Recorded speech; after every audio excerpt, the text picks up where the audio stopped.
Hola! What's up? So, let's chat a little bit. I'm about to open up some mother flipping minds right now. This video is dedicated to the newly awakened peeps and homies who are currently going through what we were taught as the dark night of the soul. I don't particularly agree with the names and the labels and the stages and the phases and things like that. Definitely, there are stages and phases you go through, but that's just called birth and rebirth. That's just transformation. There has to be a process of let go, and then a process of get rid of, and then a process of new. It's a process, and every time it's a repeating process. So you wake up and you think that all of that is the hardest thing you're going through because you don't understand what's going on. But then once it happens and you let it go, the new energy comes in and starts allowing you to see what is going on. And then the next time it happens, it's still hard, but it's a lot easier. And then as you go through it, it literally becomes like a snake shedding its skin. Like if you can imagine a newly shed snake, a snake who's shed its skin for the first time, it probably feels uncomfortable and sore as it slithers on the floor. I don't really know, but you like that's what you would imagine, right?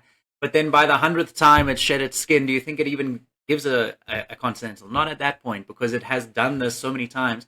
It knows how to move um, when it's in its more destitute state. Okay, so that's what we're working with now. Because yes, there are going to be moments where you become, I wouldn't say destitute, but I would definitely say like self-loathing, and confused, super confused. Confusion comes up a lot because that's how we are eliminating our doubt is through self-placed confusion.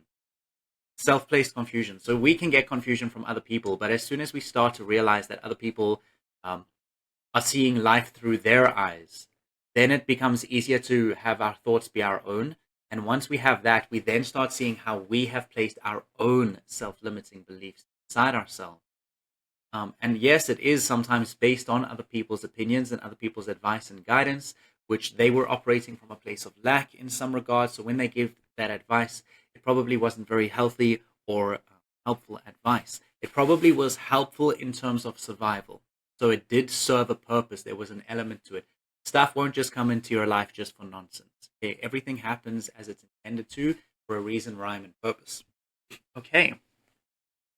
So let's talk about this dark night of the soul, or let's talk about spiritual awakenings. I might use myself a little bit as we go through this, but I'm just going to feel what feels good with the energy instead. Okay, so with the spiritual awakening, it can happen in many, many ways. For most of you, it feels like it happened because of a situation that arose. So maybe you met somebody and that somebody woke your eyes up a little bit, or something like that. It feels a lot more like if there was a connection created. Okay. Then there's also the possibility of having it through a random occurrence, like a book. If you're reading a book, you can just all of a sudden have an epiphany while you're reading a book, or if you're playing one day. A lot of people have also told me that the way they woke up was through magic mushrooms. They took magic mushrooms and they were spiritual. And dude, these were young people. I was shocked to hear this, but I was like, so young taking magic mushrooms, but they still came out the way that it was intended. Like it was just flabbergasting to my mind. But that's the way it is, okay? Now I'm not saying to go and be a hallucinogenic freak. Like that's not the point of this. We're not supposed to be overdoing anything. Spirituality, the essence of spirituality is just flow state. It's not anything about esoterics and ghosts and stuff. Yes, things like that do exist, and yes, we are going to talk about those things. I will share my personal experiences. I'll share what I see, feel, think, and how we can experience life in different ways once you start growing into the psychic that you are. I do believe that in these new energies, anyone and everyone can become a psychic. Not everybody is a psychic. Okay, you have to work to do, you really have to put the effort in to get to the point where you understand what's going on.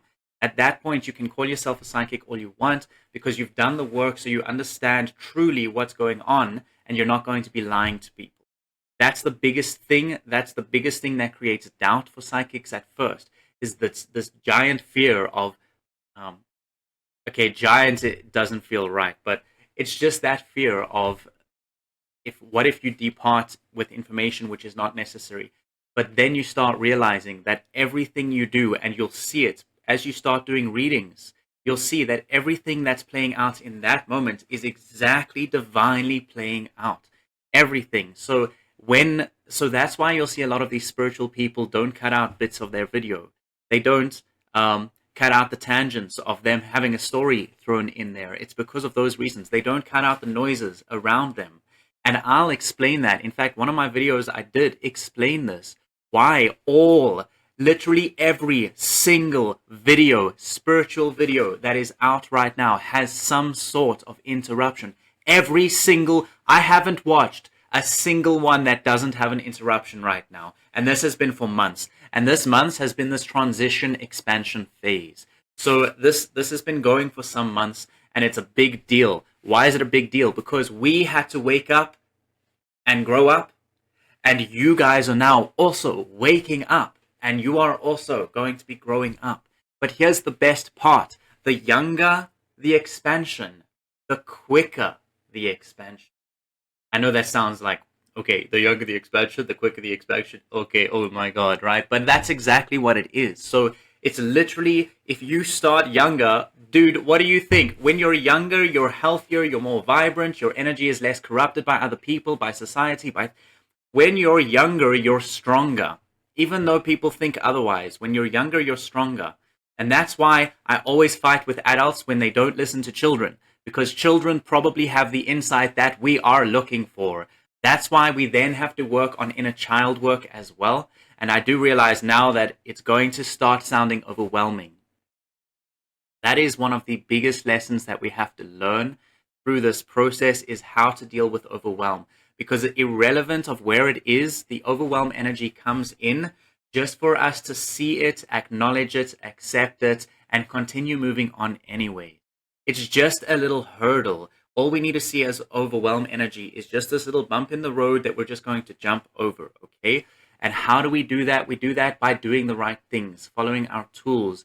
What are those tools? They're actually very easy. With these new energies, the earth, or God, or the universe, or spirit, whatever you want to resonate with, even Allah, even Jesus, it doesn't matter, okay? It doesn't matter. Now, religion, we're not going to talk about religion right now, okay? You can be religious and spiritual at the same time. Just remember that other people can also be their religion and also be spiritual at the same time, okay? That's what needs to happen. So there needs to be much more general acceptance of people's beliefs, irrelevant of what people truly think for themselves, all right? Okay, and that doesn't mean violence and crime. That only applies if it's for good, okay? If it's serving a higher purpose. Anyways, that was the sidetrack. And now I am sidetracked. So let's go back to the Dark Night of the Soul. Okay. So in the Dark Night of the Soul, what's going on? Well, the Dark Night of the Soul basically is a transformation process. It's like you've gone into a cocoon. I just did a reading just now where we had Pelican and Butterfly come up together. And that showed us that the butterfly is going through this transformation. It's achieving the transformation, in fact, but it's having to do it through the power of the forgiveness. Okay, so it has to forgive itself. It has to say, I know that I did this in the past. I acknowledge that that is something that I did. And when you can get to a point, and this is tough, and you don't have to get to this very high point, but if you can get to this point, you're going to skyrocket yourself. If you can get to the point where you would confidently tell that to somebody on the outside, and irrelevant of what they have to say about it, as long as you could do that action, you know you're on the right track. You know that you're going the right way, because that is what we got. It's okay. I'm getting a lot of energy about this. It's going to be easier for you guys, actually, is what I'm hearing. So it is going to be easier for you, but it's at the same time, it's going to be more difficult, because you're going to start off a little more confused. Wait. Oh, okay. Actually, this reading needed to end here. Okay, this reading needed to end here. But I hope this video resonated with you guys. I hope you guys are starting to get the bigger picture. It is overwhelming, and there's a lot to work on: shadow work, inner child work, reparenting yourself and stuff like that. But we're going to do that, and it's actually a lot of fun. And you really get to live the best life that you've ever wanted to live. So enjoy the process, and I'll see you in the next video.